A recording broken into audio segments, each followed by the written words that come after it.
about time.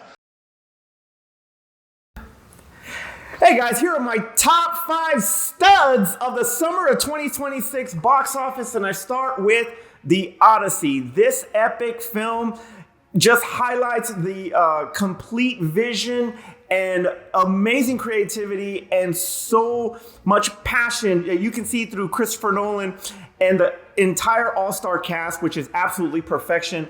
I honestly believe that John Leguizamo just earned his freaking finally a Oscar nomination for Best Supporting Actor. This could be the role that The Pest wins an Oscar. I'm so happy for his success in this movie. He is absolutely amazing in this movie. They all are. They're all great. But Christopher Nolan went all out. Matt Damon carried this movie. He was just fantastic as well. But yeah, over $900 million at the box office currently right now. And it's really, really difficult when you're talking about these type of movies.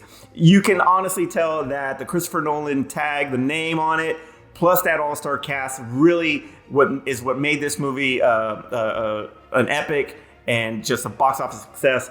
Odyssey, number 5. At number 4, now this movie came out April 24th, I believe. But you know what? Hey, it took all summer for it to make its $1 billion. To become the highest grossing bio of all time, and that is Michael. Jafar Jackson's film debut. He's playing his uncle, and he was just absolutely amazing in this movie. His performance is it goes beyond the acting, the mannerisms and all of that. It's also into the dancing. It's also into his movements and entertainment. It was just amazing. The father-son dynamic, the father-son core of the film that really gives you a highlight of the root cause of anything insecure. As far as insecurities go with Michael Jackson, you can just tell that the relationship with his father was a prime reason why a lot of what has happened to him was because of that. This movie highlights that dynamic. Amazing. Now, obviously, they're not going to have as much screen time because there's so much to do. A lot of things were left out. I get that. But overall, that movie was phenomenal. I saw that, I think I'm on 10 times already. I've seen that movie. It's freaking awesome. Check out Michael if you haven't seen it. At number 3, I'm going to go with Toy Story 5. Went back to basic, a hell of a lot more grounded story than Toy Story 4, so it kind of went back to basics. Making Jessie the main character and highlighting Joan Cusack, her voice talents, I think was the perfect decision. It was the right decision. That movie is a really, really good bounce back from Toy Story 4. I loved it. I've only seen it twice, but it's still good. I liked it a lot. Toy Story 5. Spider-Man Brand New Day at number 2. Almost $1 billion in 3 days. I have a review coming out on that. I'm not going to get into it too much right now, but that movie to close off the summer is just, man, it was a really, really smart decision. Now I remember Guardians actually did that. I want to say August 14th of 2014, maybe something like that.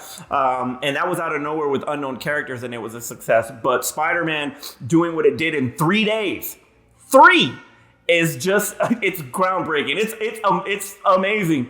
And kudos to everybody involved in that. It was an absolute fantastic Spider-Man movie. Review coming soon, I promise. At number 1, I'm going to give it to Obsession. Now, this is not going to be a drunken rant where I say phenomenal like 200 times. Take a shot every time I say phenomenal in that review and that rant. You need to do it. You'll be trashed by minute 1. But anyway, Obsession is freaking awesome. $175,000 budget, and it's grossed over $400 million. Original story, unknown actors, and just the Indy Navarrette's performance. It's just phenomenal. And yes, it's just like the biggest success story of the summer is Obsession. You know, everybody's obsessed with the movie. They can't wait to see what Curry Barker does next with this anthology, because I'm pretty sure that's what's going to happen. The studios are not going to walk away from this. Blumhouse is not going to walk away from this. So you can expect another Obsession type movie. And I think he's got another one with Ghost coming up pretty soon. So look forward to that. But regardless, for it to do what it did with the budget that it did is just spectacular. That has not been done And, you can go back to Halloween, to the Blair Witch Project, to Paranormal Activity. You had some success there, but never like that. So, yeah, kudos to the cast and crew of Obsession. Absolutely. For me, the biggest hit of all of summer 2026. Honorable mentions, I'm going to give it to Scary Movie 6. I think it sold gross over $200 million. It had too many skits.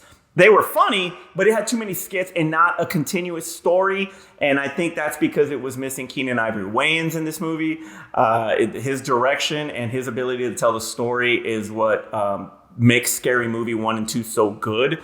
Especially the intro to Scary Movie 2. But yeah, it was missing Keenen. I hope when they do Scary Movie 7 that Keenen is back on that. And I look forward to that. The other one for me is Mortal Kombat 2. Damn, that was so good.